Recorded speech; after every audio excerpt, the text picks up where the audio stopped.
បាទសូមជម្រាបសួរពុកម៉ែបងប្អូនទាំងអស់ជាទីគោរពរាប់អានពេលនេះខ្ញុំបាទសូមមកចែករំលែកនៅរុក្ខជាតិឱសថមួយមុខទៀតហើយដែលមានឈ្មោះថាវ៉ាល់មើម30ឬស្រកីអណ្ដែកបាទនេះជារូបភាពទេបាទមិនមែនថតផ្ទាល់ទេបាទជារូបភាពបាទសូមបង្ហាញរូបភាពនិងរូបមន្តបាទសូមជម្រាបជូនពុកម៉ែបងប្អូនពីអត្ថប្រយោជន៍របស់វ៉ាល់មើម30និងការព្យាបាល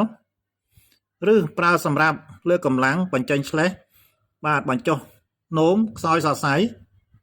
អកញាប់អកស្ងួតខាក់ចិញ្ចៀមស្ទះនោមនិងទល់លាមកកម្រិតនិងរបៀបប្រើគេប្រើដើមផឹកជាម្សៅឬត្រាំស្រាក្នុងកម្រិតមួយថ្ងៃ8ទៅ16ក្រាមបាទនេះជាអត្ថប្រយោជន៍នៃមើម30បើពុកម៉ែបងប្អូនបានមិនច្បាស់នៅចំណុចណាសូមពុកម៉ែបងប្អូនណាខមមិននៅវីដេអូខាងក្រោមបាទខ្ញុំបាទនឹងជម្រាបជូនសារជាថ្មីបើពុកម៉ែបងប្អូនបានមិនស្គាល់អំពីលក្ខណៈនៃរុក្ខជាតិណាមួយនោះបាទពុកម៉ែអាចខមមិននៅខាងក្រោមវីដេអូខ្ញុំបាទនឹងថតផ្ទាល់បាទថតនៅរុក្ខជាតិផ្ទាល់ដើម្បីជម្រាបជូនពុកម៉ែបងប្អូនសារជាថ្មីបាទ